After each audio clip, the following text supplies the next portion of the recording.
One of the things the US is trying to help India with is developing a innovation ecosystem in India.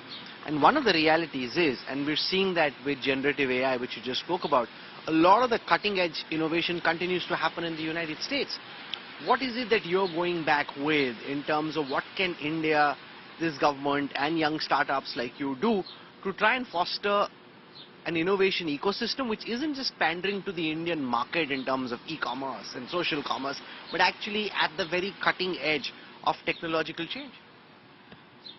Again, interesting question. I asked this to a bunch of people. Why is so much innovation happening in the US? Why do you think that's the case? Well, what people told me was things like culture, the rebellious attitudes, the American dream which has been sold for a long, long time. See, Rahul, innovation is happening in India, albeit in different forms. For innovation which needs a certain number of building blocks to align before which people can truly innovate, for innovations of that sort, I think India will get there organically. I think a lot is being done to improve education, the infra around education by the incumbent government in India. But I feel like maybe a good idea to kind of like, also not, in my own personal view, right? I might totally be wrong, but I think education systems should not have to be as conformist as they were. In my own life, like I've hated school growing up because partly because I was not very smart and a good student, but also because this is India's youngest self-made billionaire. Also because I think you're not given the option to figure out what your passion is and pursue it as much as you're told what you should learn. Historically, I don't think evolution worked like that. I think back in the day, I'm talking many hundreds of years ago, kids were brought up by societies at large and their parents did not indoctrinate their belief systems upon their kids, and the kids had the option to learn from every member of the community. That allowed for people to be more philosophical, more creative, and I think going back to our roots, not our immediate roots, but our historical roots, in a manner might take us back to a point where education is not as conformist as the kids might see in school today. It also seems interesting that you've been involved with the whole GIFT project, trying to get a lot of investment bankers to come to India, set up base in Ahmedabad, Gandhinagar. Do you see that working out well? I mean, the project has been in the works for a long time. Is it now finally achieving some level where it can take off? So Rahul, when I went to GIFT first, we were the first fund to set up there. I think like a couple of years ago, there were maybe a couple of hundred people, 5 cows and a few like cycles on the street. When I went to GIFT the last time around, which was a month and a half ago, GIFT has transformed. I think it's hard to today get real estate in GIFT. There are like big companies like Bank of America with thousands of employees, and structurally the ease of business. I think GIFT has taken it very seriously that they're not competing with India anymore, but they're competing with a DIFC in Dubai or Singapore.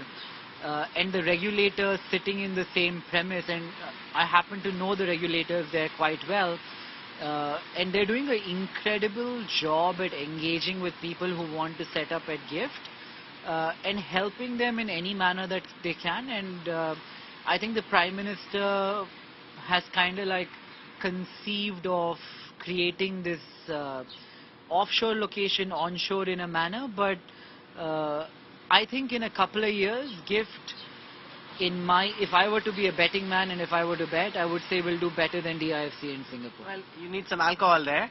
I know we're on TV, but no bankers coming and working in Gandhinagar, Ahmedabad. If at the end of a long day when he's off his screen, he can't go to a nice pub, okay? So you need to keep that in mind.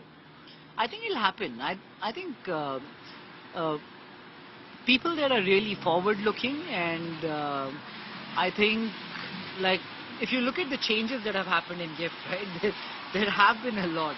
And I know it's funny talking about alcohol, but I think it'll happen. I think everything that just needs will happen. No, so you're also developing the reputation of being an investor who thinks, right? And a young investor who thinks.